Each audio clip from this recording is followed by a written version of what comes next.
get a conversation. Great. Let's get this conversation between the authors and the students and others. So the plan for tonight, logistically, is Mike is going to say a little bit about why he chose the book. Raj and Rupa are going to introduce the project and the key themes in the book.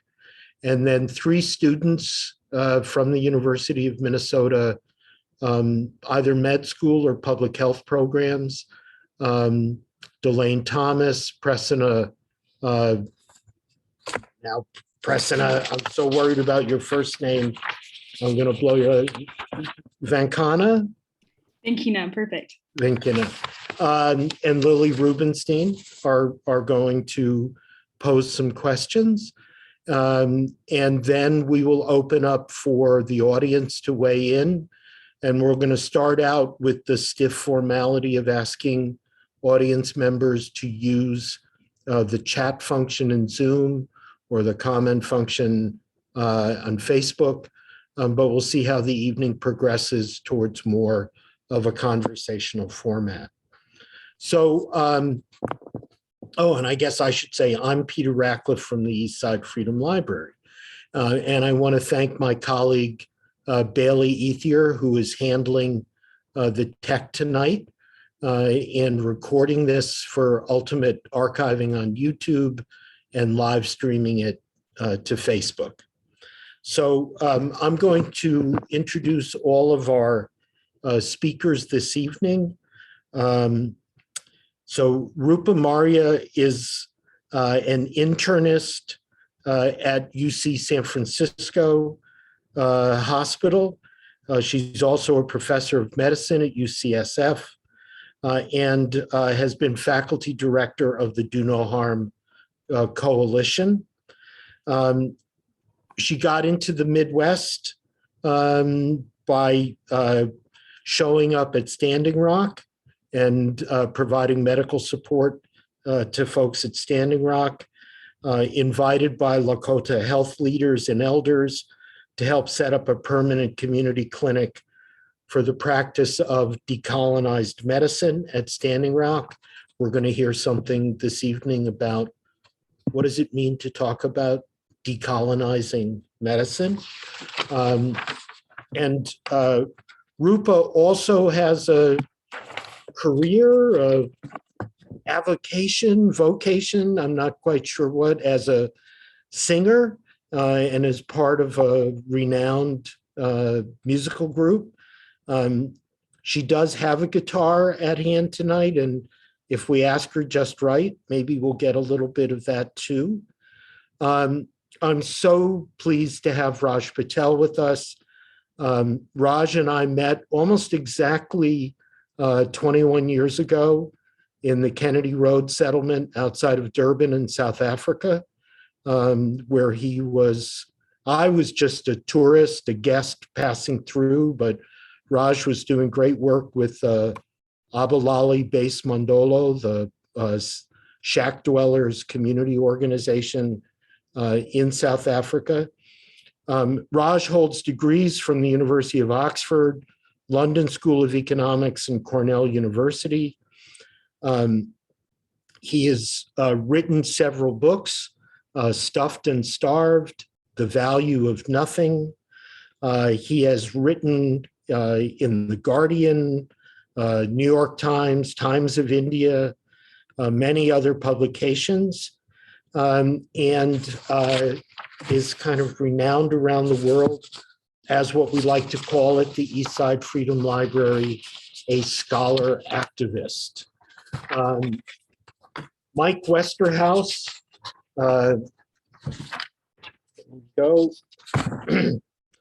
Mike seeks to understand and respond to structural forces in society that create poor health and health inequities.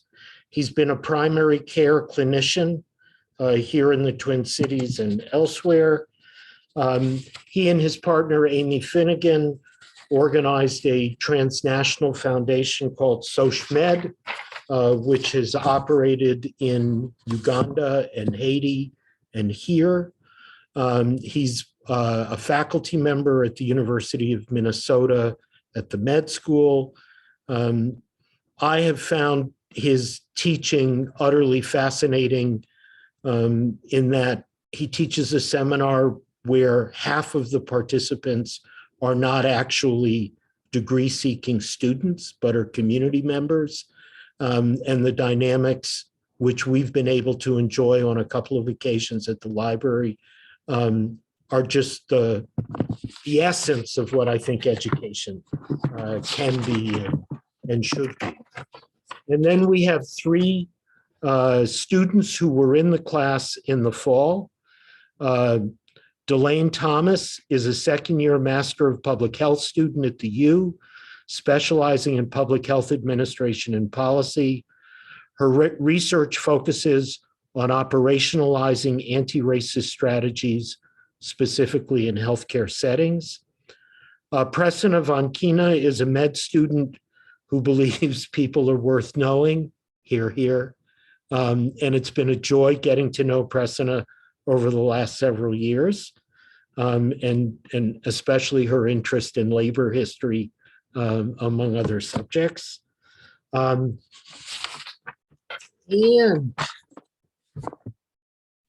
Lily Rubinstein is a nurse care coordinator at a family medicine clinic in St. Paul and a second-year Master of Public Health student in Public Policy and Administration at the U.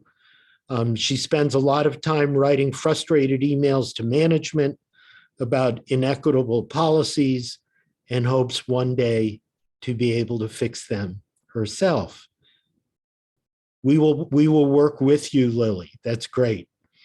So we're going to start with Mike Westerhouse, who's going to talk about how this book, Inflamed, grabbed him and struck him as a teaching book to begin with. Mike? Great. Good evening, everyone. Thanks, Peter, for the introductions. I'm really excited to have this conversation tonight. So, yeah, I was just going to provide a little bit of backdrop about how we selected this text for our course this past fall, and it really just brought so much of what we were thinking about and witnessing in our course here in Minneapolis alive. So our teaching team first became aware of the book Inflamed this summer after a conversation that Raj and Rupa had with the hosts of the podcast Upstream, whose tagline is to unlearn everything you thought you knew about economics. And that podcast landed at the same time that a number of us involved in designing this social medicine course were intensifying our participation in the Indigenous-led water protectors movement in northern Minnesota this past summer. The water protectors were resisting construction of the Line 3 tar sands pipeline. And amidst the choking air, the sweltering heat of last summer, we witnessed state and corporate dehumanization and violence against water protectors who are really risking their bodies and their lives in the name of survival for all beings on this planet. And the water protectors were literally working upstream at the headwaters of the Mississippi and continue to do so, making the case that the health of everyone downstream is at stake in this pipeline and other pipeline constructions. So in this context, our teaching team read some pre-release copies of the text to kind of see if it would align with our social medicine course, and we were excited to find that it really did. And there were a couple of things that really stood out and resonated for us. First of all, we have found that so much social determinants of health content and health worker training really fails to trace root causes. This kind of teaching often gets us rutted in assessing who has adequate housing, food, and clean water, which certainly are important things to be assessing, but often didn't go further than that. And for the medical industrial complex, that's safe space. That's safe space to have those kind of conversations, but we very often do not get at the forces determining why things are that way. And this book does that. It moves us to those roots, gets us thinking about colonial cosmology and a capitalist set of relations that use racism, patriarchy, ableism to really perpetuate consumption and exploitation, which are both highly detrimental to the health of people. The book also really sort of secondly for us, it really traces connections between bodily, social, and planetary inflammation. And I think when you're talking to an audience of health workers, this is important to trace these linkages for credibility, because the training for most of those folks often leaves them believing that the only markers worthy of our attention are genes, cytokines, and chemical cycles influencing our bodies. So it's really important to talk that language, but then make those more further upstream connections, and the book does that. Third, the book centers storytelling. For those of us who work in the health system, I think we daily witness and we participate in what Raj and Rupa named narrative violence of the system. And this book takes the time that's necessary to really honor stories. And then lastly, the book doesn't get sort of super glued to admiration of the problem, or as Jane Addams once said, the snare of preparation. It compels us to action. You know, it kind of tries to redirect our energy, which can so often get stuck in the demobilizing question of like, what am I supposed to do with my like hands up in the air, and gets us into like towards moving us towards mobilizing practices, I think, that are grounded in a landscape of fugitivity, abolition, and ecotones. So those were the reasons we chose the text, and we're delighted to see the ways that it came alive this past fall. Great. Thank you, Mike. So Rupa and Raj, have you figured out who's going to speak first, and take it away? Well, I just want to start with just first saying thank you to everybody, and to acknowledge where I am right now. I'm in the occupied, unceded Chochenyo Ohlone territory of Huichin, now called Oakland, California. I see my Ohlone Chumash sister there, Gina Rosa. Hello. She's got a guitar too, apparently, somewhere in that room. Another Dr. Rocker, which makes me very happy to see. And I come from Punjabi roots. My parents moved here in the 70s, leaving a land where so much wealth had been extracted through colonial terror there for several centuries. And I was born and raised here. And I'm very, very honored to be doctoring here and doing this work. I'm going to hand it to Raj. Do you want to tell us a little bit about you and where you're from, and then we can start this conversation? I'm in. Thanks very much, Ruby. Yeah, I'm in occupied Texas, the state that fought for slavery twice, which is important to say because they're trying to make teachers not say it here. And I'm a product of particularly crazy colonialism involving Kenya, Fiji, unified India, a bunch of wickedness by the British and then the Americans. But I'm excited for this conversation because I think what we have to do is first of all just run through the idea of what inflammation is, located in this idea of immunity, and then really get to the conversation. So Rupa, why don't we kick off with your telling us, give us the inflammation shtick, because you do it so well. Well, here we go. So, what we're taught about in medical school, and which is correct, that, inflammation is what you see when you get a paper cut. You get swelling and redness and pain, and there's a rush of inflammatory mediators that come to heal the wound. And inflammation actually is an ancient, evolutionarily conserved, which means it's been present in lots of animal systems, especially mammalian systems, to heal that wound. And it's a response to damage and to the threat of damage. So what we see in an acute situation like a paper cut, the damage comes, the body heals it, and the inflammation turns off. But when the damage is ongoing, or the threat of damage is ongoing, you get a smoldering fire of inflammation that then itself becomes a problem throughout the whole system of the body. And what Raj and I looked at very carefully in this book was tracing different ideas in medicine and how we come to understand pathology, wellness, illness. And there was a very interesting moment in 1848 when Europe was very much inflamed in the same ways that we're seeing today with, labor violations and working class people being like, wait, what's happening? Where's all my productivity and all the benefits of my labor? Where's it going? And there was a great awakening happening at that time. And there was a young doctor, Rudolf Virchow, who started to look at why people are getting sick in the ways that he was. And he's known as the father of pathology and also the father of social medicine, because he understood that, disease wasn't being caused by particular bacteria such as typhus when he was looking at an epidemic of, the organism that causes typhus. He was interested in what, in the social systems around people's bodies that were predisposing them to a poor health outcome. And that is what we started to look at is, who is getting inflamed and how are people getting inflamed?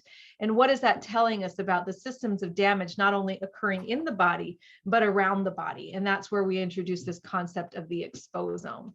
Raj, do you want to talk about the exposome? Let me unmute. I wanted to talk a little bit about immunity, though, because before we get into the exposome, it's important to understand, yes, inflammation is an immune response. And the idea of immunity is, here we are gathered to talk about social medicine. And so the idea that medicine is, in fact, a social construct isn't a surprise to anyone here, but it is worth observing the extent to which social phenomena knit themselves into ideas of medicine. And I think the idea of immunity is a particularly useful and interesting one, just because the word immunes comes from Roman colonialism. When the Roman Empire was busy colonizing the Mediterranean, the citizens of Rome wanted to come up with a way of recognizing other cities that were part of the empire but not quite as good as Rome. And the way that they came up with that was through recognizing the kinds of duties and freedoms that Roman citizens had to do and could enjoy that other citizens couldn't. And so they came up with this idea of free and immune cities, civitates liberae et immunes. And so this idea of immunity is already a social phenomenon. When we think about immunity, what we're doing is thinking geopolitics, we're thinking colonialism, we're thinking borders and police and foreigners and people like us and people not like us. And I think that first of all, is just important to observe because in that story of what counts as danger and the threat of danger, the narratives of immunity, of who's like us and who isn't, form an incredibly important part. So this gets us to the exposome discussion because, if you are a person of color and you are reasonably concerned that the police are not on your side, then stories about what it is like to be in public space among white people are going to be far more danger provoking or a sense of danger provoking than if you are white. And then all of a sudden, exposure to those narratives is something that can contribute to chronic inflammation. The exposome is the sum of exposures to potentially damage-inducing or potentially damage-inducing phenomena from conception to where you are now. So, in fact, it affects parents. It affects the sites of conception. It affects affects the process of conception. But the exposome is, think of the exposome as the sum of exposures to things that potentially can cause inflammation. So, over to you again, Rupa. Yes, and so when we were looking at the immune system and the stories of inflammation, how we come to understand, the medical narratives that have been taught to us about, your body's there to defend itself against invaders.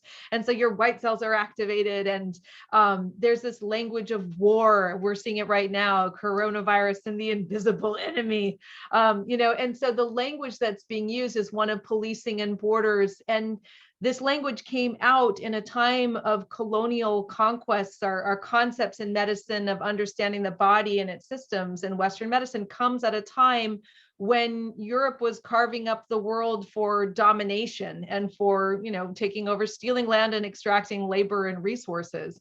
And so that language of violence is encoded in the way that we understand the immune system. But in fact, when you look more deeply at it and you look at the exposome, so the exposome isn't simply just all the bad things that are around you, it's also the good things. So if you are in a healthy exposome, an exposome where you have lots of trees and biodiversity and healthy soil and maybe even some, songs in your life and community gathering and eating together. These things are part of a very healthy exposome and can have an anti-inflammatory effect. And what we looked at is that they're the toxic exposome, like Raj was just saying, racist police violence. There's just a study that came out that showed, it was a study in the Journal of Criminology, that Black Americans have a very different emotional reality than white Americans. If there's just, obviously we know this, but stopped by police, that being stopped by police for a Black person can be as traumatizing as being mugged by like someone trying to steal their money.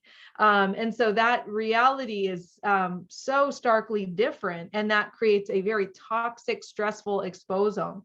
And so we came to understand that the immune system isn't about policing and borders, it's about harmonizing the body with the world around us. And so when you are in a toxic exposome, your immune system is responding to damage 24/7. There was an incredible study that showed that Black Americans do not have when people who are non-Black in the United States go to sleep, you get a lowering of your blood pressure, which is a lowering of your stress hormones in your body. Black Americans do not get that lowering of their blood pressure.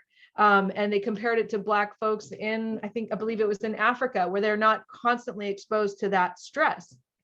And so what is happening is the bodies of our Black and Indigenous and Latino and other brown communities are being, and other oppressed communities, I should say, are being tuned to be ready to respond to this damage at all times. And what that does is it wears down the body. It literally transforms our cells through damage signals into pro-inflammatory cytokine producing factories.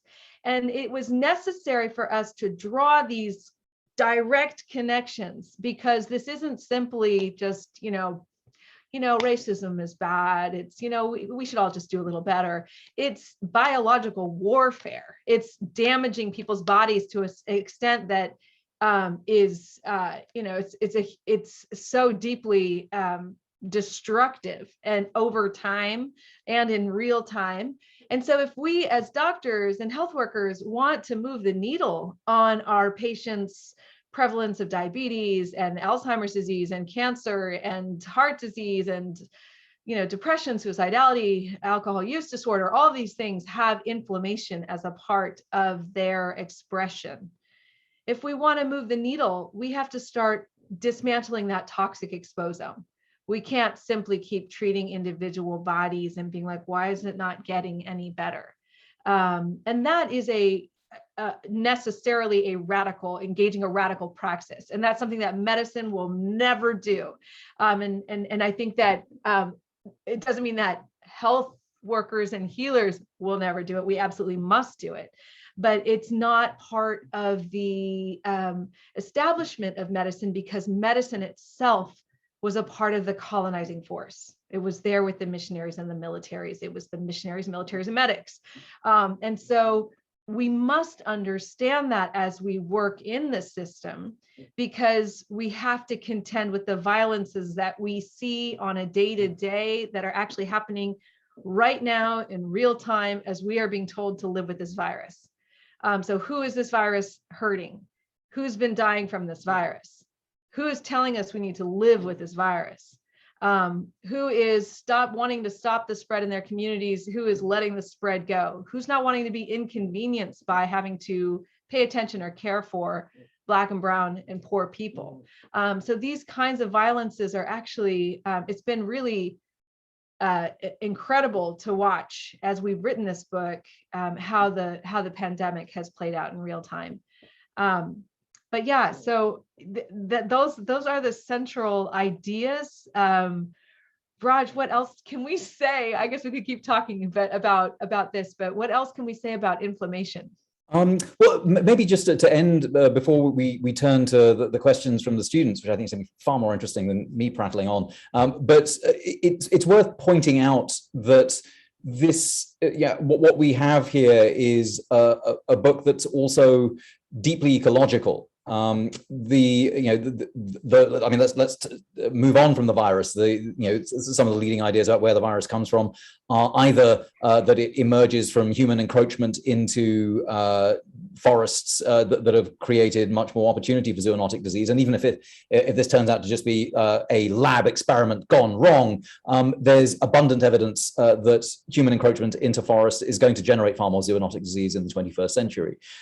So we find ourselves in the middle of a pandemic caused likely by humans' wanton approach to the rest of the web of life, but also there's nothing that the reason we talk about colonialism is because it provides cover for treating the rest of the web of life with such abandon. So even when, for example, there's more talk in medicine now about the microbiome.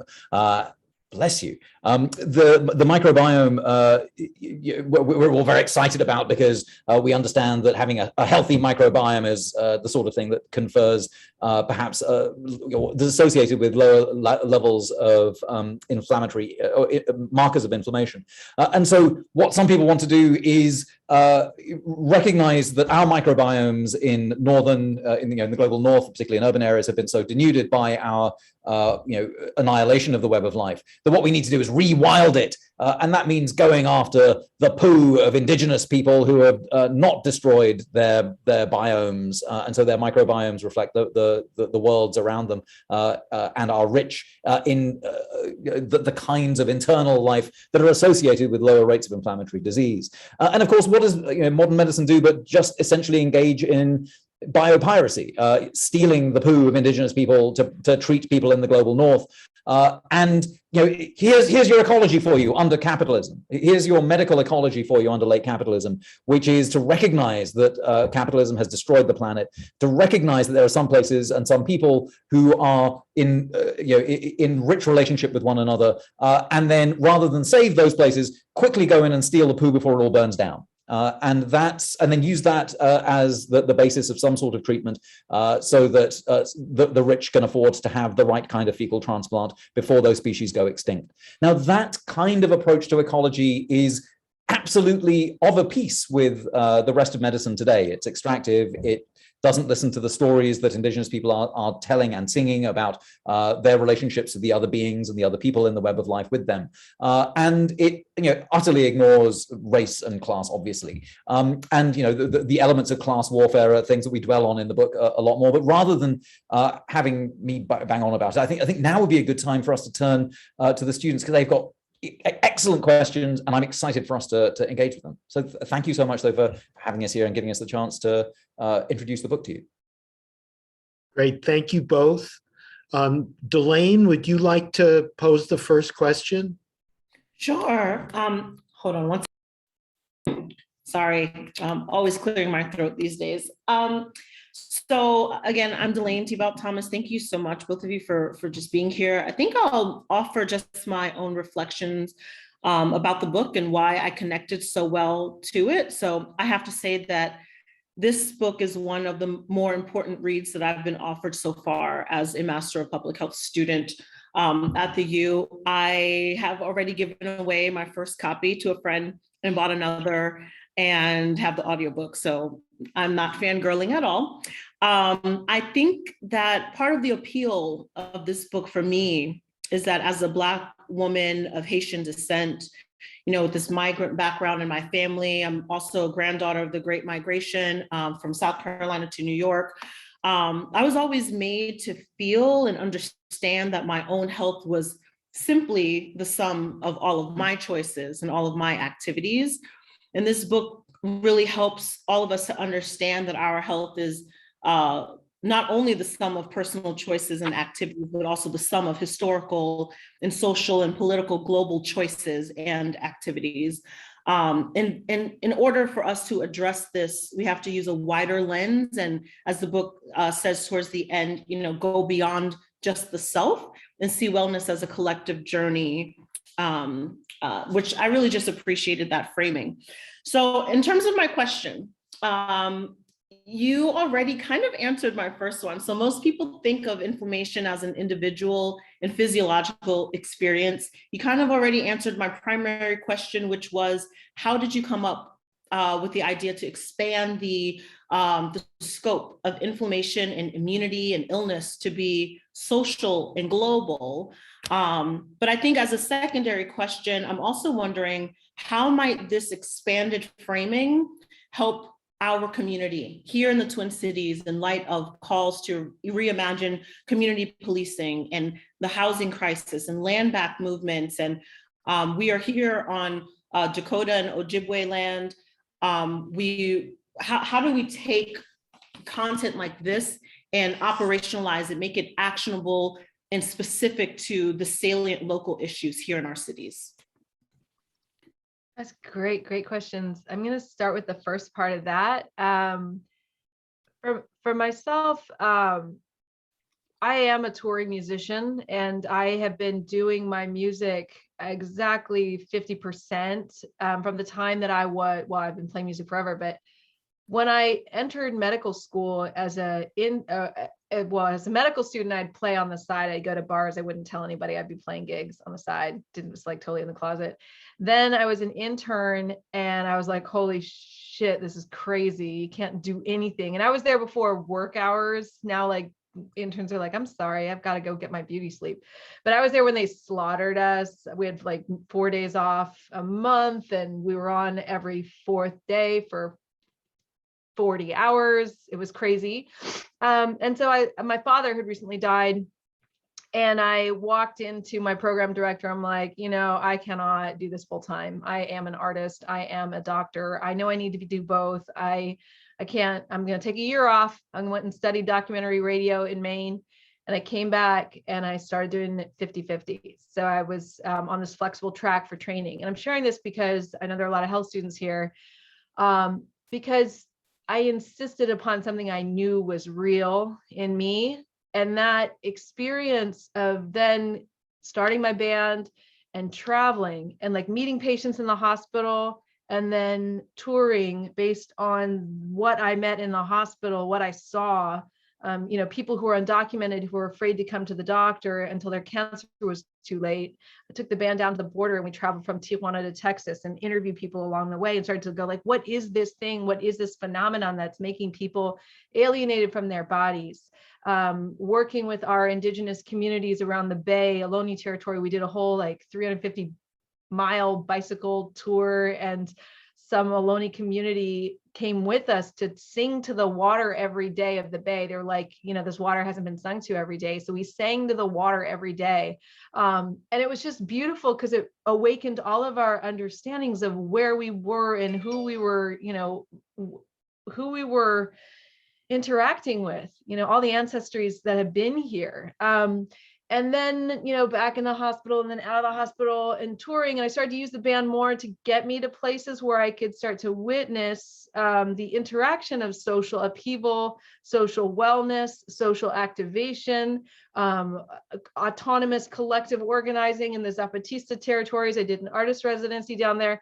And it was this back and forth where I started to notice like, wow, okay, I'm seeing a prevalence of these diseases I started to call them a colonized syndrome. Okay, well, all these people are like really struggling with autoimmune disease and inflammatory bowel disease and asthma and cancer. And, why are these things related? And so I started thinking about this about 10 or 15 years ago. And then with the racist police violence, in my own community, as San Francisco became more and more gentrified, I started, hearing about ACEs and understanding how all these things were connected and the trauma. And then being in Standing Rock and, witnessing and taking some beatings myself and seeing how that went down with the, the water protectors out there. And as the time went on over the last 10 years, all this data came out around damage pathways and inflammatory response. And actually diabetes is an inflammatory disease, and cardiovascular disease, stroke, and Alzheimer's. And I was like, how many of these diseases we're suffering from a scourge of chronic inflammation? And where are the places on earth where people are not inflamed? And those are places that are living with intact traditional indigenous cultures and perspectives and ways of relating to the web of life and to one another. And so what is it about indigenous cosmologies that not only steward the most biodiversity around them, but also inside them, and steward the best kinds of relationships with the web of life? What is it about that isn't present in colonial capitalism?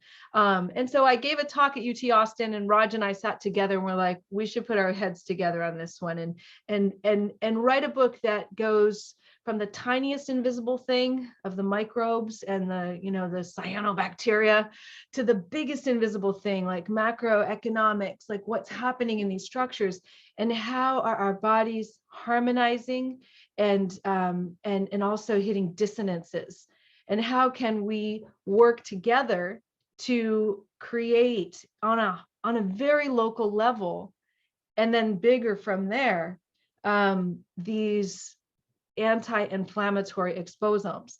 So all the things that you just mentioned, land back, defunding the police, organizing mutual aid, all of these things are things that build community immunity. They help to restore relationships into other dynamics that do not perpetuate trauma and inflammation. And so that is, a real important thing. We're looking at that right now in Oakland. Like, how did we go from George Floyd to like defund the police to now the police getting more money, right? Like what is this about? And what is the failure of our movements if we're in this place? And how deep is that anti-Blackness? How deep is that desire to secure property over wellness? And how do we seize that narrative? How much work do we have to do? How do we continue that work? This is huge work.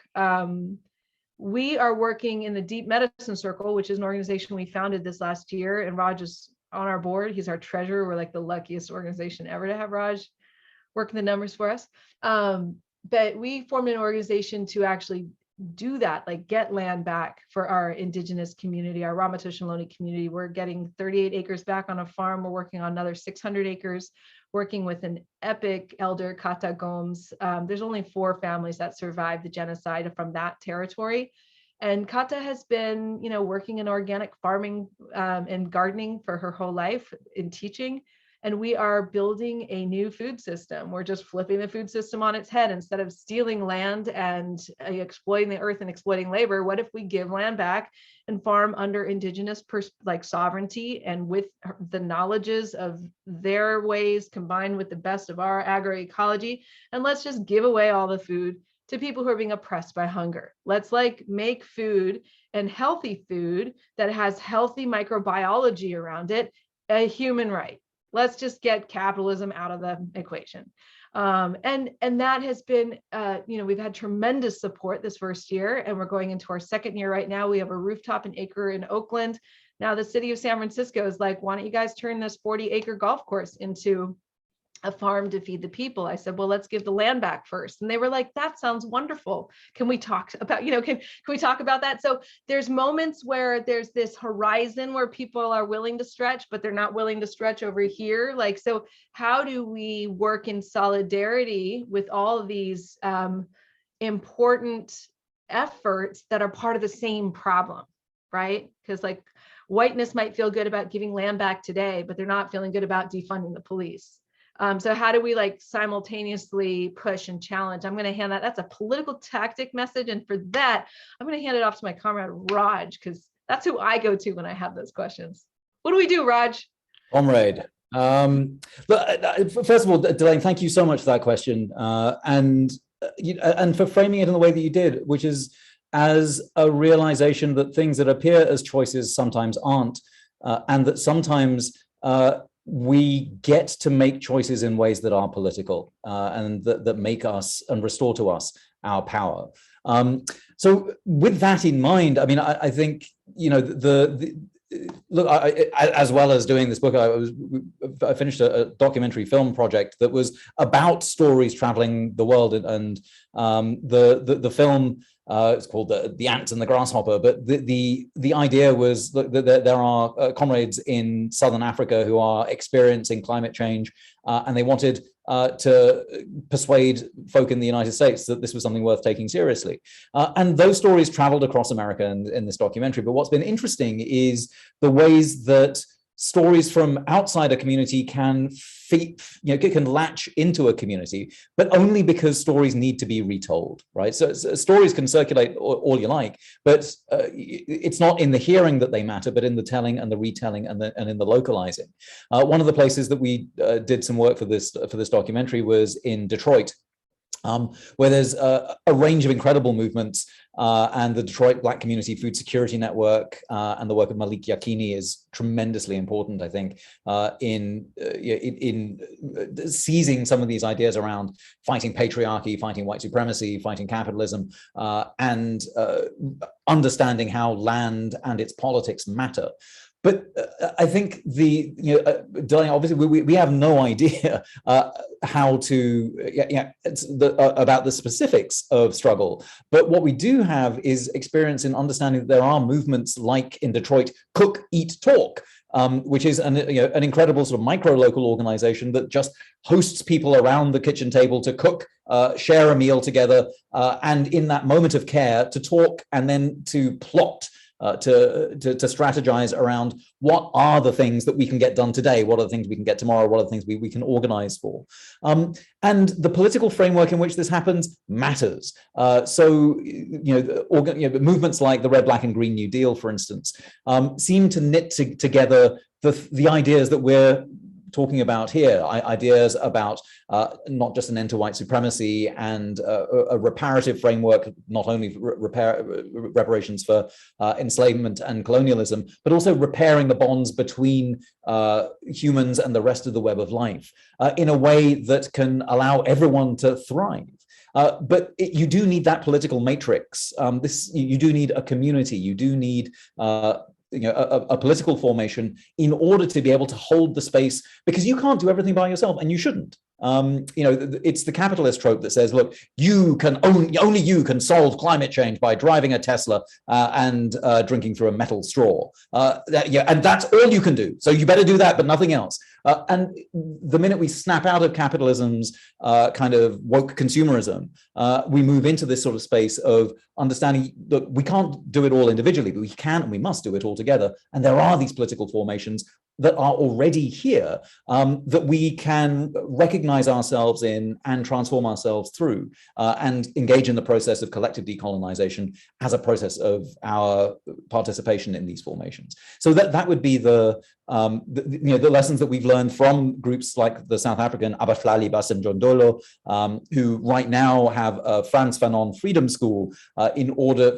to achieve decolonization and decommodification of land and solidarity. Those are the three sort of banners.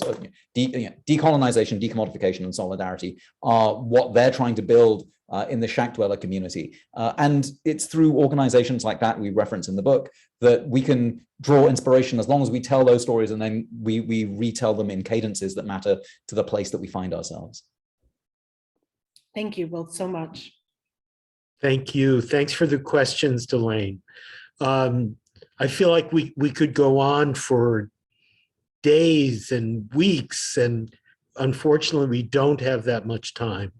Why don't we go on to Prasanna and hear what Prasanna wants to contribute to this conversation, please. Thank you, Peter. Thank you all, wow, for these reflections and this discussion so far. Delane for setting us up with that wonderful question. A couple sentences that I keep returning to from, at least from towards the end of last year, was from your chapter 5, and I think it was titled The Reproductive System, so Rematriating Strawberry Fields. In this chapter, you had a sentence that really stuck with me, which was the contours of caring and not caring follow the shape of the terrain of power and injustice, and that it takes institutions to normalize this work of injustice, of dehumanization, and that these institutions, right, need to be created and then recreated. So we're here with Peter Radcliffe, this wonderful labor historian, here virtually with Eastside Freedom Library, right, a remarkable living space for labor history, among other things. So given this, and with the recent CDC isolation and return to work guidelines, labor is on my mind, and it's kind of always on my mind. But if workers, and specifically the working class, but also educators and healthcare workers, et cetera, weren't already feeling pretty disposable before this COVID-19 pandemic, the past 2 years in these guidelines, as we've all seen, are certainly not helping. So, but people have looked to institutions like the CDC, right, for guidance on a variety of things related to health over the years. And both of you in your own lines of work have your respective relations to academic institutions, which I'm sure have their specific relationships with the neighborhoods that you're both part of. So institutions, whether we like it or not, are definitely a part of our lives. And maybe that's a bit concerning when we think about how institutions, as you put it in your book, normalize the work of dehumanization. So I've been thinking a lot about actually what a friend posed last fall, or said last year, a question that he kind of put out, and, you know, is any institution redeemable? And so that's been kind of on my mind. And that's something I've been mulling around as I was reading your book this past year.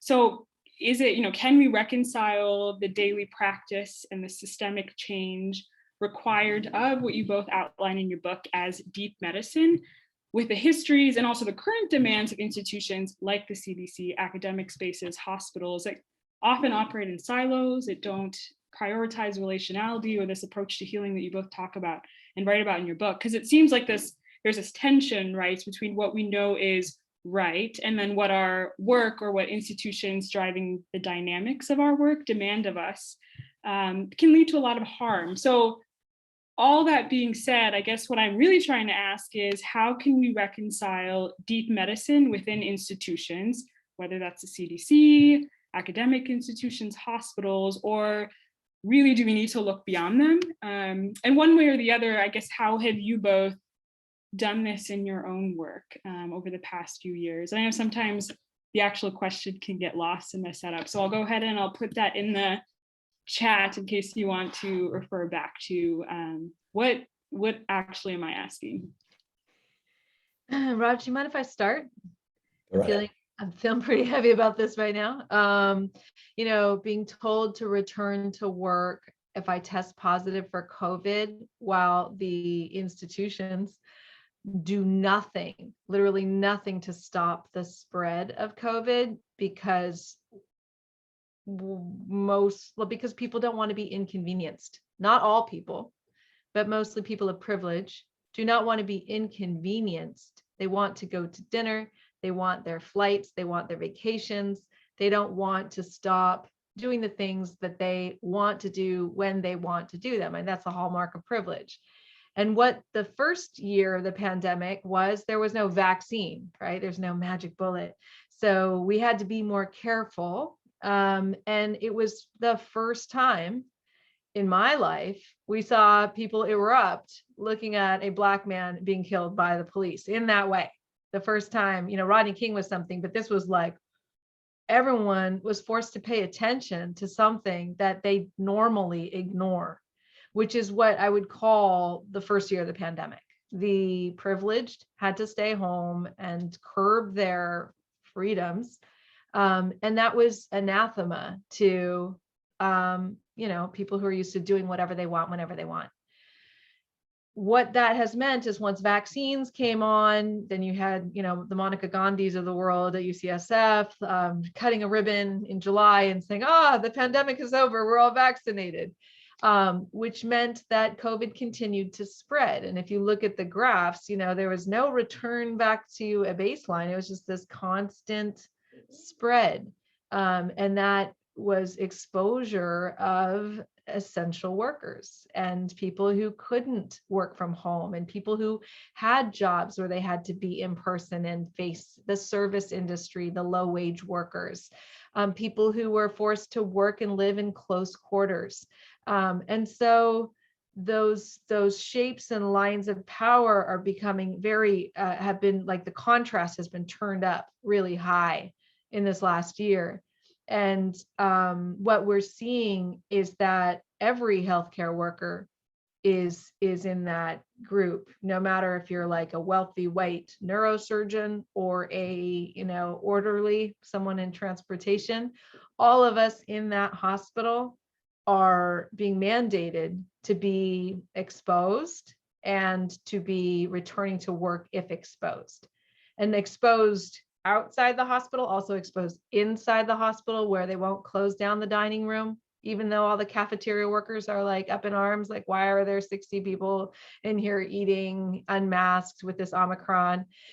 So yes, these institutions are the edifices of the white supremacist colonial capitalist architecture, and I'm in it, right? And so I use it as a platform. I use it as a way to organize with community. I use the microphones that I'm given. And I do practice deep medicine in there. And what does that look like in the institution? That looks like hanging out with the nurses as a doctor, hanging out with the transport, going sitting in and talking with the chefs, talking with them because I actually hang out with them outside of the hospital, where I play music in the mission, or when I'm hanging out with folks in Bayview Hunters Point, when I'm going to, a film screening with my friend Boots Riley, and he's hanging out with these people, and organizing with activists and artists, and crossing the spaces in society.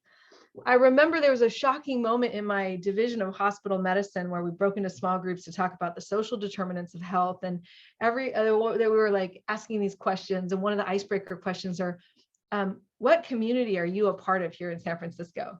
And everyone in my group said, doctors. And I was like, my jaw dropped. I was like, oh my God, you guys don't hang out with anybody else? Are you kidding me? But that was sort of the thing of medicine, is that it keeps it's physician centric, and it's elitist, it's closed, it's hierarchical. And the deep medicine for me in my practice is blurring and moving those boundaries, not just with myself, but in organizing with the Do No Harm Coalition, blurring and moving and making friends and starting to organize with and across, inside, outside the hospital. But can the hospital be transformed through deep medicine? No. Is that a space that can be redeemed through deep medicine? No. And should I hope for and pretend that maybe one day? No. We should build the alternatives. And that's what we're doing. We're building out a clinic to decolonize medicine down the coast. I'm working with California Native Herbal Medicine, Dr. Sage LaPena. I'm working with elders. I'm working with activists. That's the kind of medicine I will be practicing, when I'm really, until I die, that's a different kind of medicine. And it shouldn't be confused. There are practices of deep medicine you can bring into these institutions, and you should bring, and you should exercise how we listen to our patients, how we formulate our histories, the power of narrative medicine, and how we center community concerns and voices. And I'm so excited, Mike, that you do that work. That's exactly what we do, in the Do No Harm Coalition, is that those are the experts who are the people we're looking to learn from and learn alongside. So I do not feel like these institutions are redeemable, and I'm okay with that. And I will be in these positions as it suits and serves the agendas of the people who give me my real power. And those are the communities that I serve, who want me here. They're like, we need you there. I'm like, okay, can I leave? No, we need you there. Okay. You know, and so you do what you need to do, how you need to do it. But I'm not under any like assumptions that I have power or will change that institution.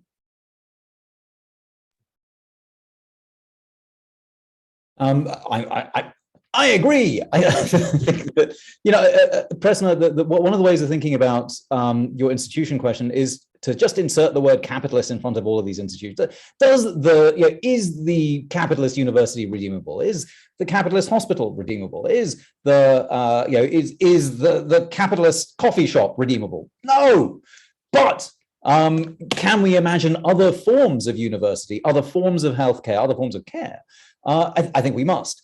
And again, the question then becomes, well, why are you bothering with these bloody organizations if you hate them so much? And again, it's because we are accountable to communities who want us to perform a slow and elaborate kind of class suicide, and so that's what we're doing within these organizations and try to pull them down with us. So I always like to remind people that I'm ready to provide reproductive support to anyone who asks it of me, and in so saying, I'm breaking the law, and my employer could and were they following the letter of the law, should fire me. But it's important to because here in Texas we have that stupid fucking law that puts a bounty on my head for saying what I just said.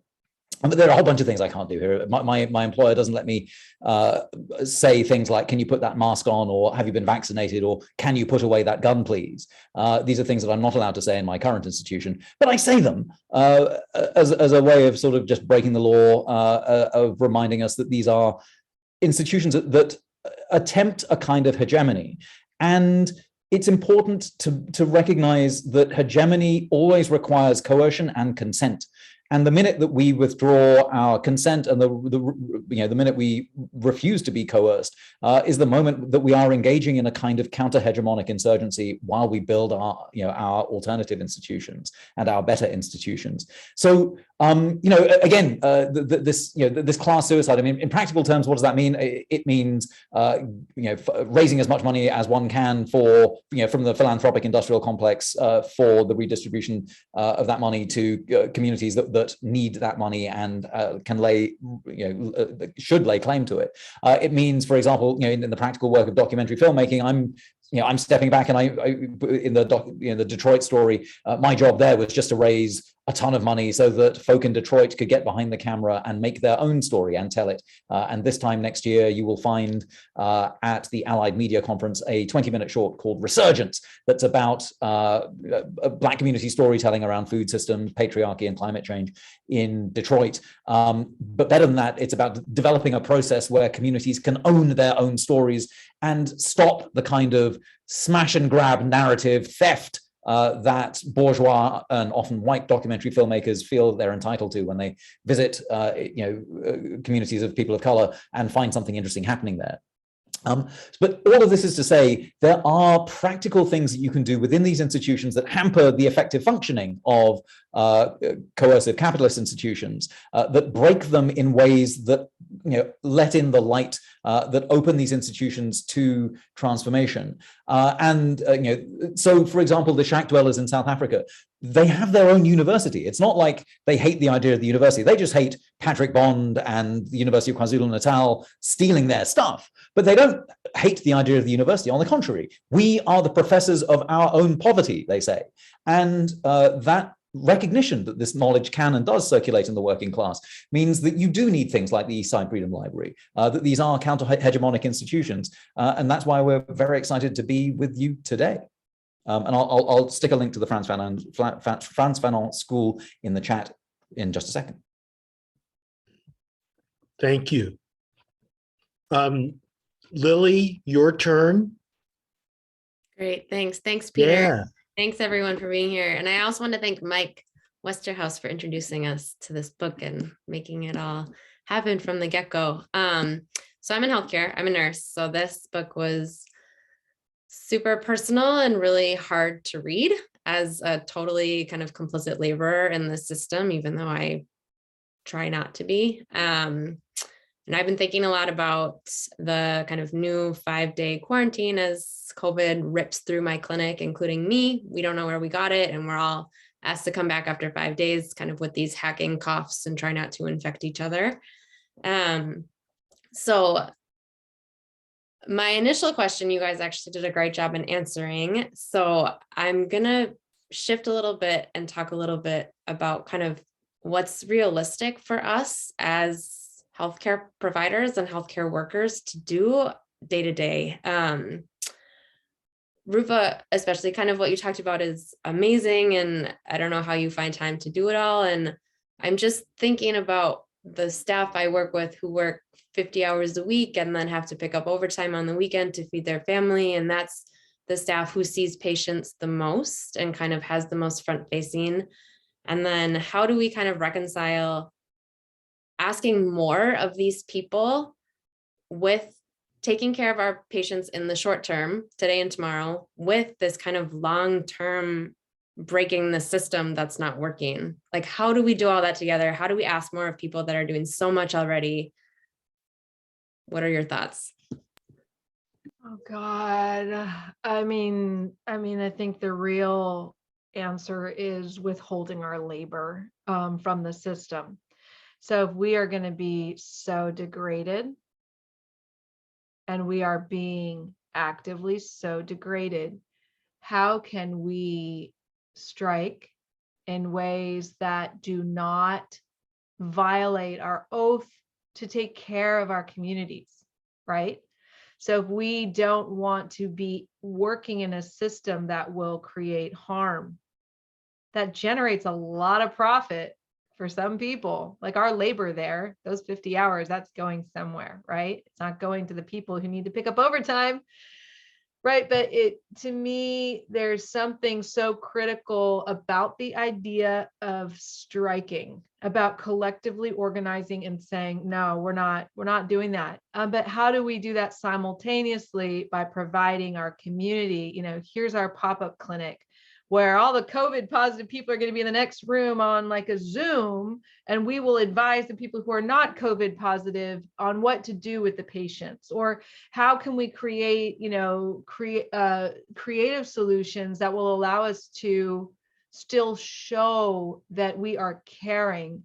And can we, through that action, generate an alternate economy, alternate way that those patients can exhibit their care towards the care providers, because ultimately our patients are always thankful for us.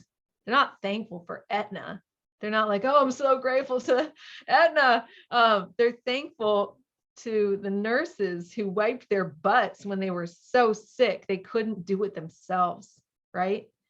Like, our work is sacred. Our work is sacred, and we are being meant to feel like our work is just, get in there and just do the job because because you have to. And it's what's happening is that people who go into medicine, healers, we are in general very highly empathic people. It's very hard to imagine withholding our labor of care. But our labor in that context is being violated on such a core, sacred, like a foundational principle.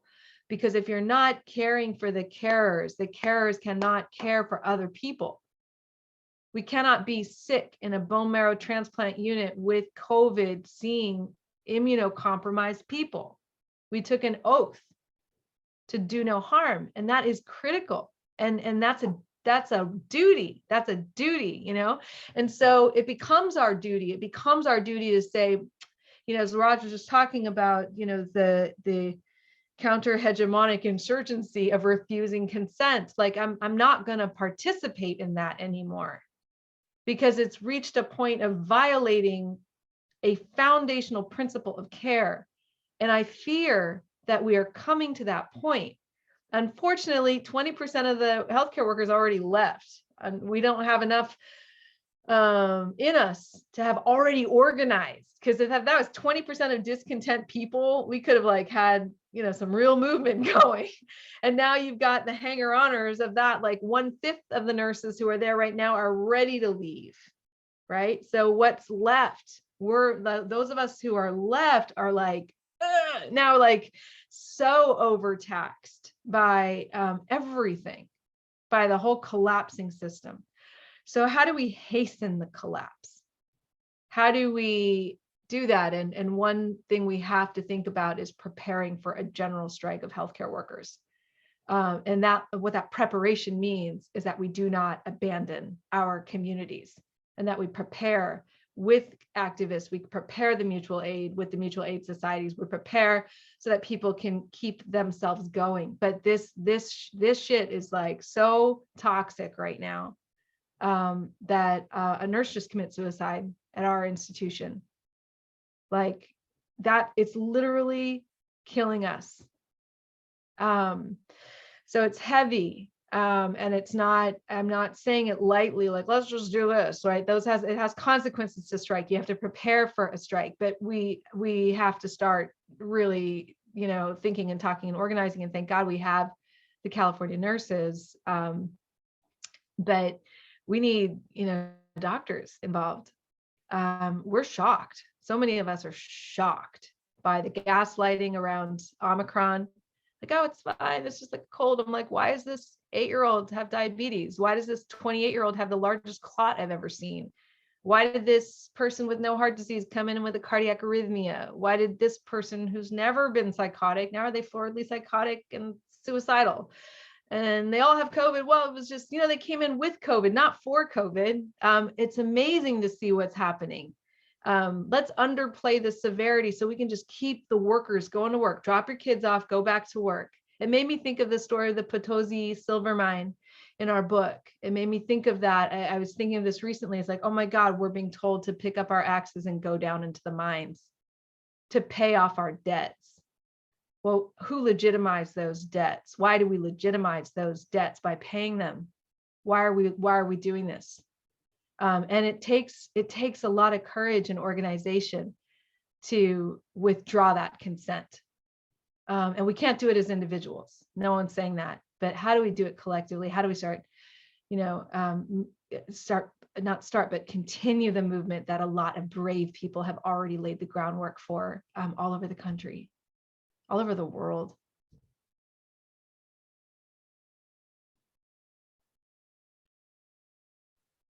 I don't think I can add to that. I think we should get the next question.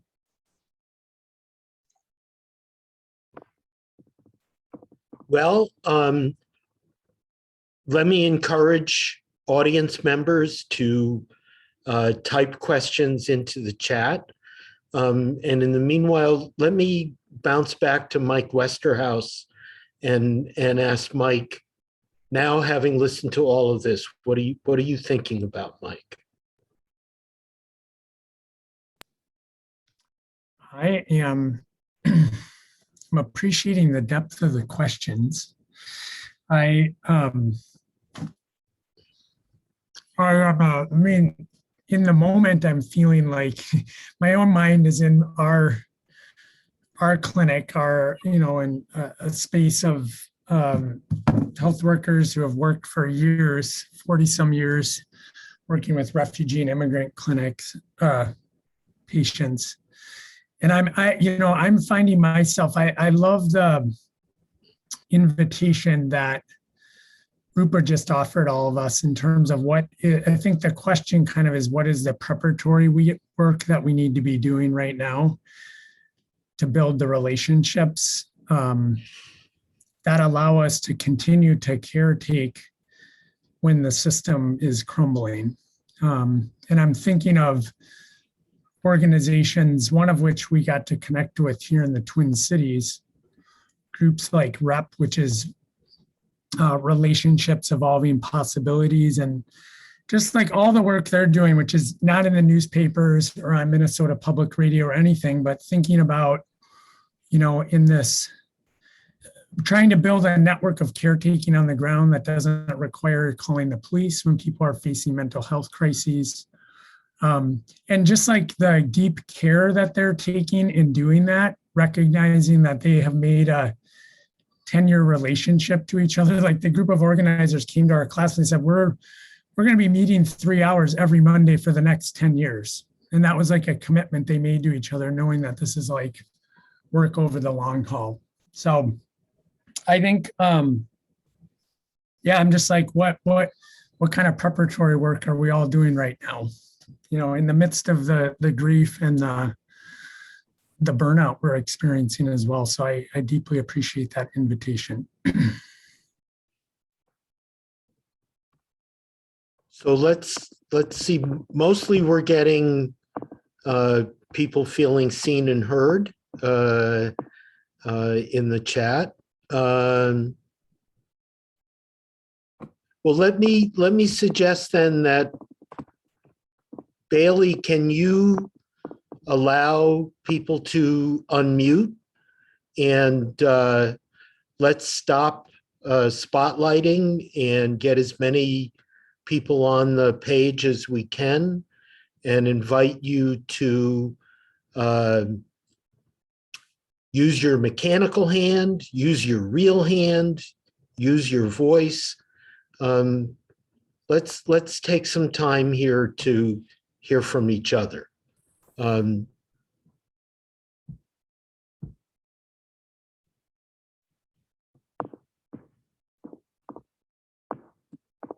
here we go. I'll go to gallery. And Marty, you have your mechanical hand up. I see it first. Go right ahead. I remember. Yeah, hi, you. Rupa. Hi, Yeah. Raj. I'm Marty Ortega. I'm a third-year resident physician at Hennepin Healthcare. Hennepin is our local safety net institution here in the Minneapolis area.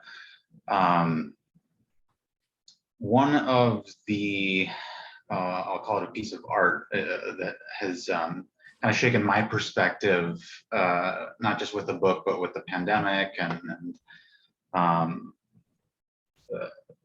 you've probably heard of it on Netflix, Don't Look Up. I thought it was just a tremendous allegory for kind of our current political, cultural situation that we find ourselves in.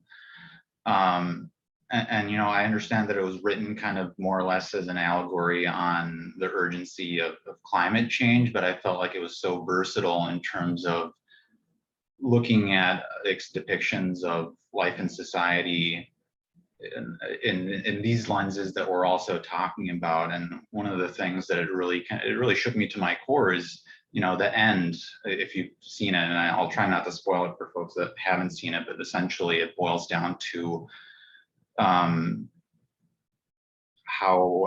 can you, I don't know, I mean, I know some people were dissatisfied with the end, but how can you,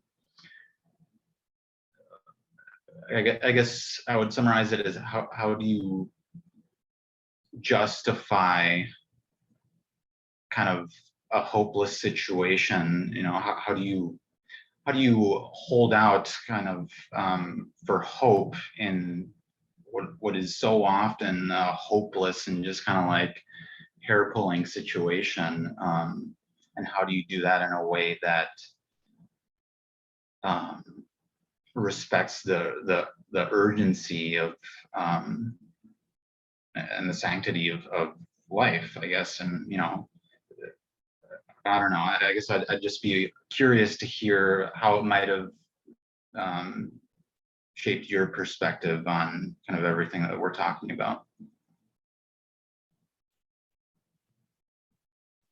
I mean, I can take a first stab at that by observing, again, without giving anything away, but it's invariably the case in satires like that, but in general, the people who are least hopeful are the ones who are waiting for something good to happen, right? They're the ones who are passive. If you're waiting for something good to happen, that's not hope. That's just being patient and crossing your fingers. But that's, hope is when people are doing things. Hope is the practical activity of fighting And so, when this film rolls and when it's fairly uncontroversially lovely, and where everyone's like, oh yeah, this is great, is when they're still trying to exhaust the avenues for trying to evade the apocalypse. And the minute where the film, it seems to me, betrays this idea of hope is when the characters end up not being fairly active and then just sort of snap into a reminiscence, when the right mode, it seems to me, would have been just like at the end of Dr. Strangelove, which is the other apocalypse film to which this is reasonably compared.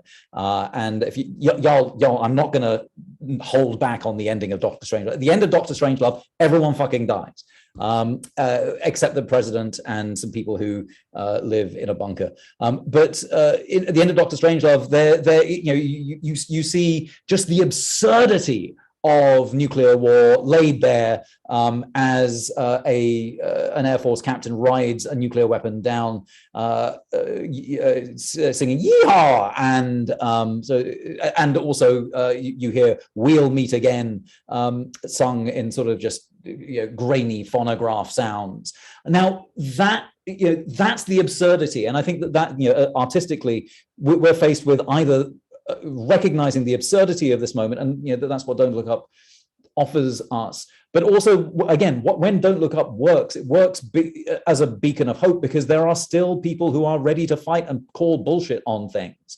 And for as long as we do that, we can lay a claim to being actively hopeful. And the minute we sit around the dinner table and wait for other people to do things is when we're fucked. And that's when hope ends, and that's when it should end, because all of a sudden we're passive in fates that, again, these hegemonic institutions are trying to author for us anyway. They're already trying to make us feel like, again, when we're confronting climate change, when we're confronting COVID, all we have to do is mask up, vaccinate, and scuttle off to work like good little people. And if we get there in our electric cars, and if we do that while reusing paper bags, everything's going to be fine. But that's if there are parameters around our salvation provided to us by capitalism. So it's only things that Elon Musk thinks is okay today. And if we want to bust out of that, and we want to earn hope not by plugging in the car, but instead by actually disrupting the system that reduces us to electric cars as the way of the future, then I think it has to be an active process. So that's that's why the Deep Medicine Circle is so exciting, and I'm hoping that Rupa will be able to talk a little bit more about sort of the practices on the land there as practices of hope. Yeah, I agree with you, Raj, that in the face of disasters, and like for our Native American communities, as Michelle here is saying, it's been a continual disaster for the last 600 years.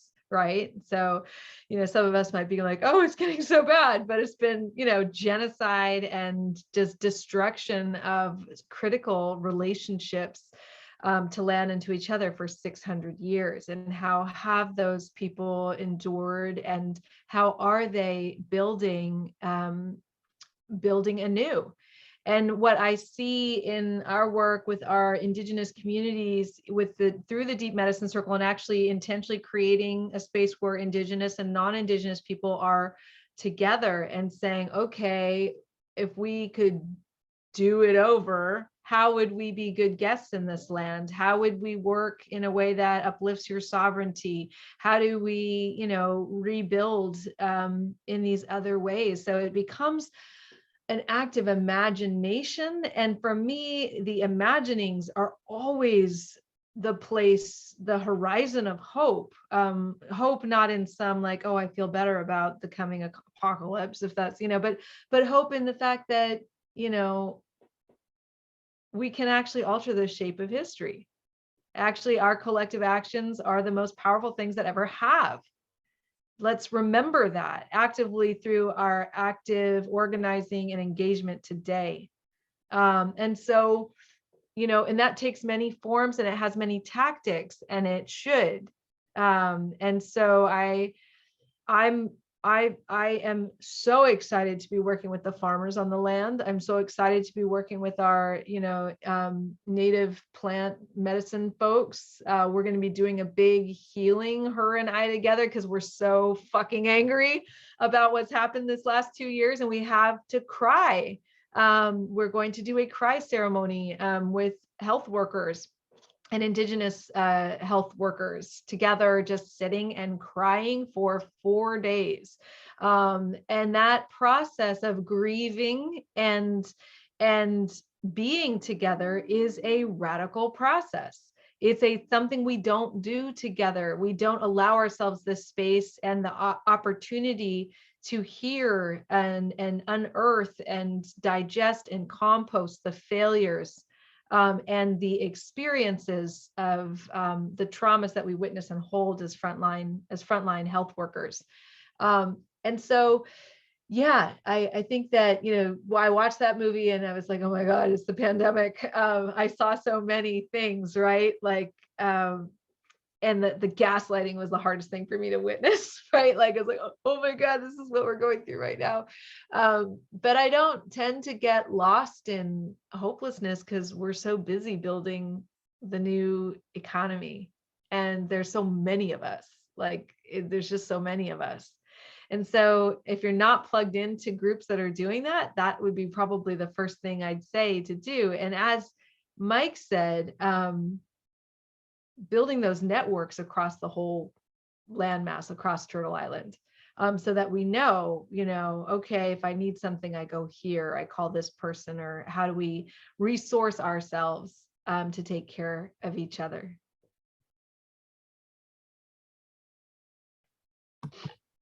So let me suggest, it's tempting. We've come together because these two brilliant people have taken time out of their lives to talk with us tonight. And it's tempting to ask them to solve all the questions that we have. And yet there are 70 odd people who have come together tonight to be part of this. And I want to take the risk of asking if anyone would like to share with us how they're finding hope, what things that they're doing that are keeping them going. I think there's a ton of experience and ideas in this Zoom conversation tonight. Would someone care to step up and share your hope?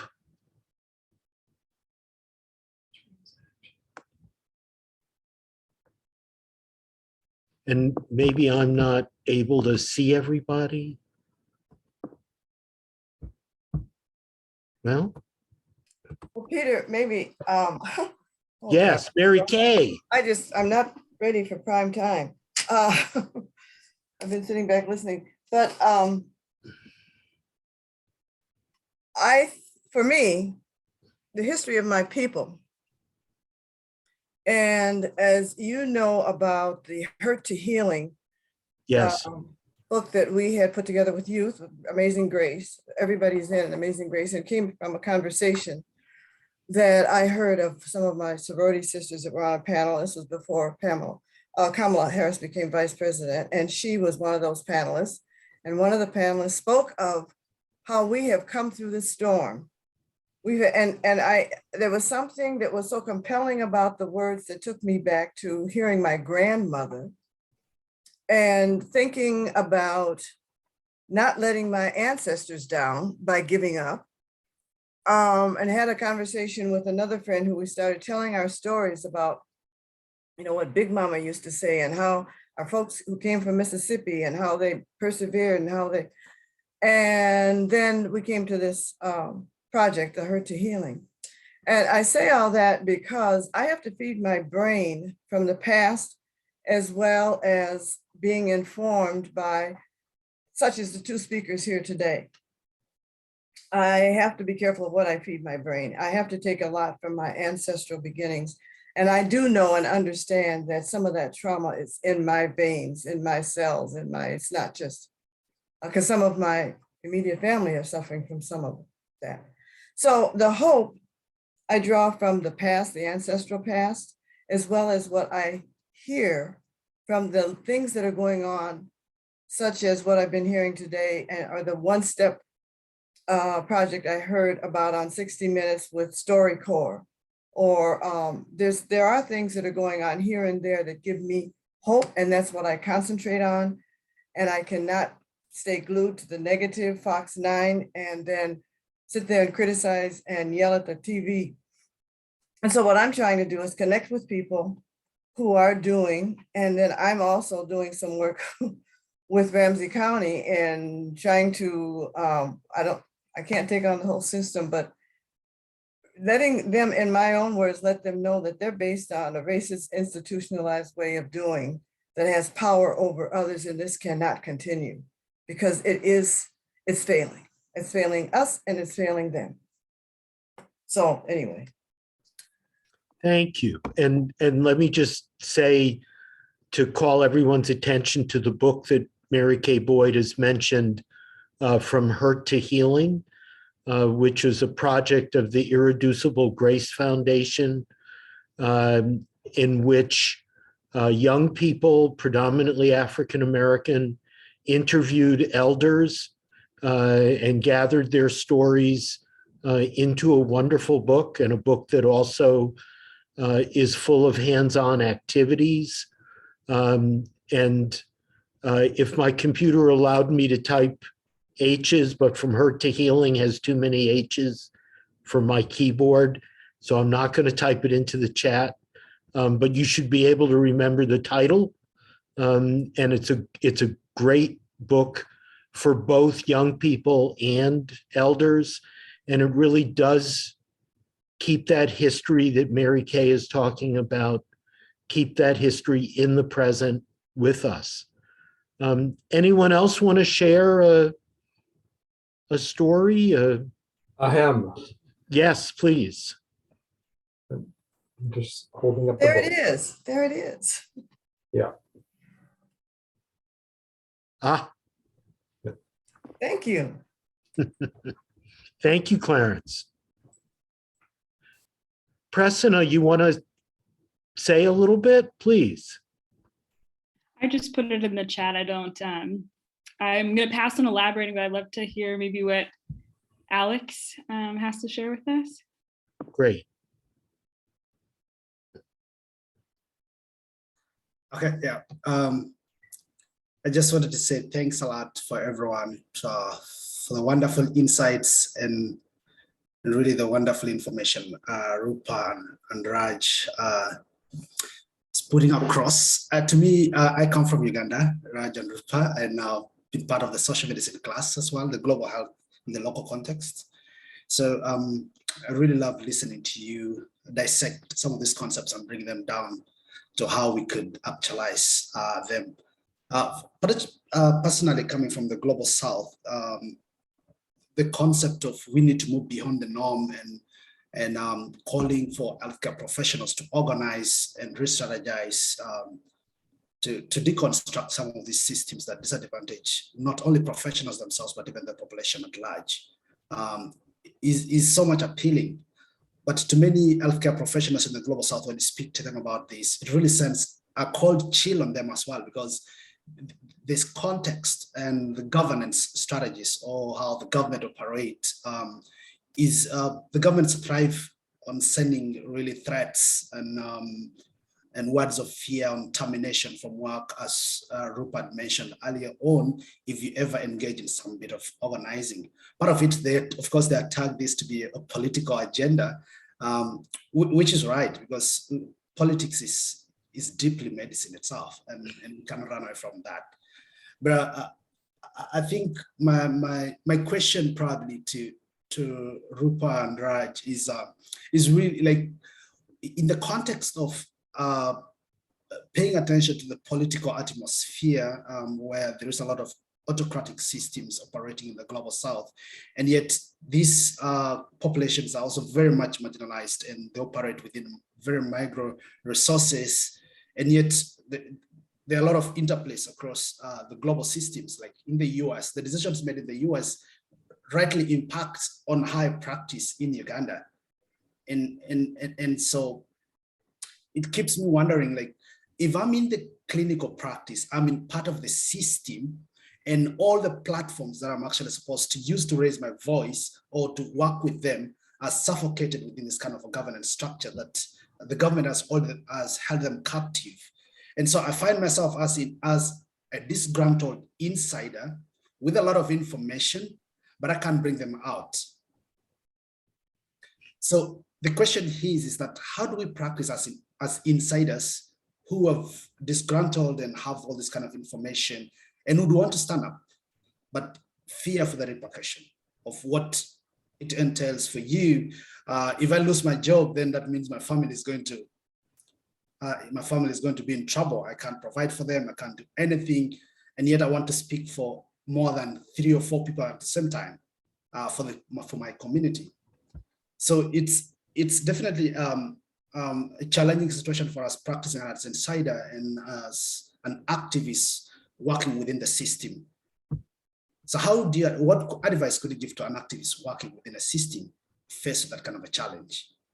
It's hilarious because as you are asking this question, I just got my work email just came up with my boss and my boss's boss asking to meet with me tomorrow. And it's probably because of the stink I've raised about the cafeteria being open during the Omicron surge, where we have a 44% case positivity rate at UCSF right now within our hospital, which means that every other person you see with a sniffle has COVID. And every time I go there to go get my food, I will talk to the people making the food, and talk to the people who are checking out at the registers, because there's a dining room right there. And I've raised it through emails. I've raised it through telling other people to write emails. I've raised it by tweeting about it very publicly. This is a health equity issue because everyone in hospital infection control is white and everyone in the cafeteria is brown and black, or poor white.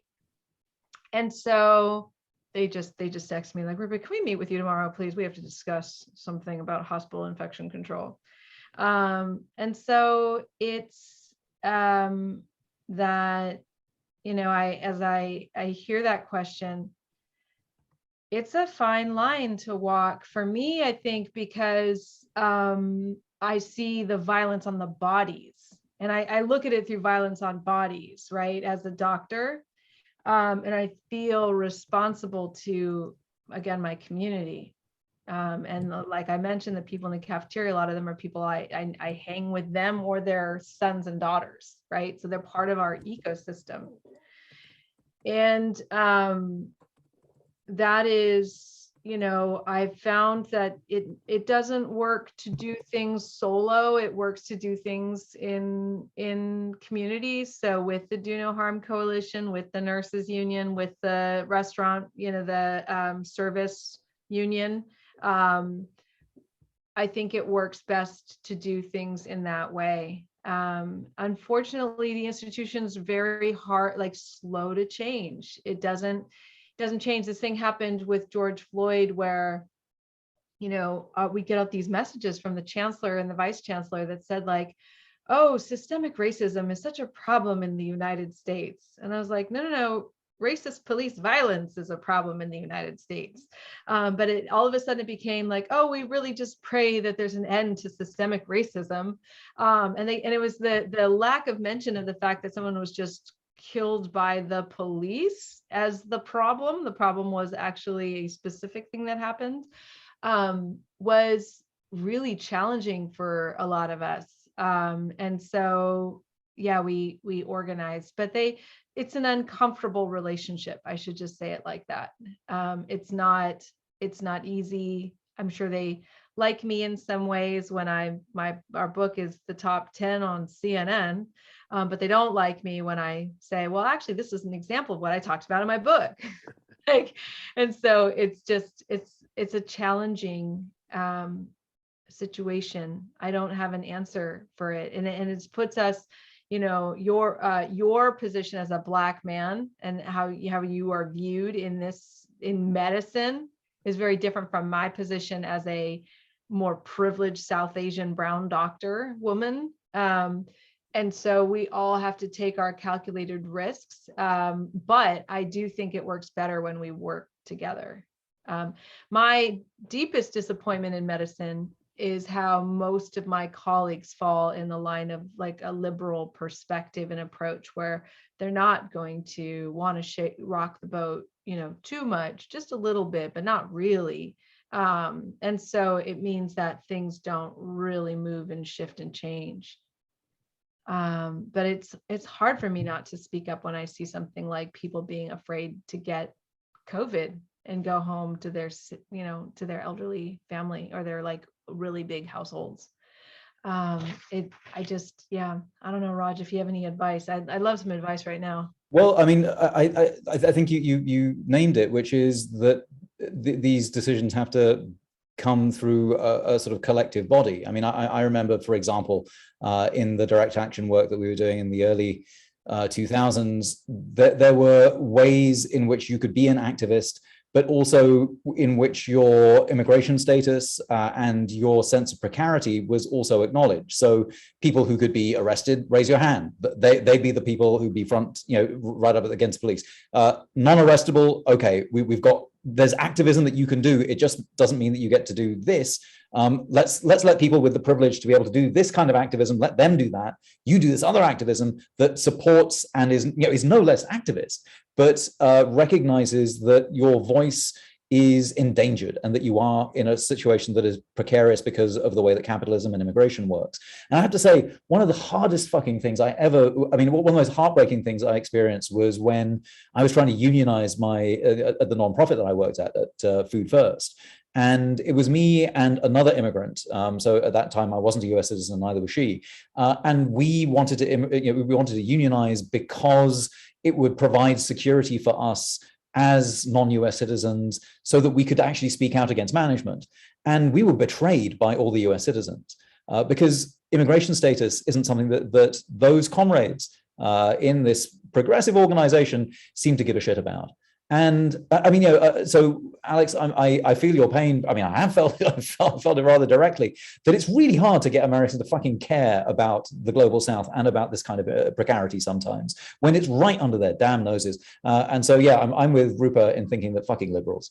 But I think that there is a moment here that's also a learning moment. And it's obviously it falls on then the immigrant to teach the citizen about their privilege, but this is the teaching that we have to do, isn't it, Alex? I mean, there's some fucking privilege here, and then it's the global South teaching the global North.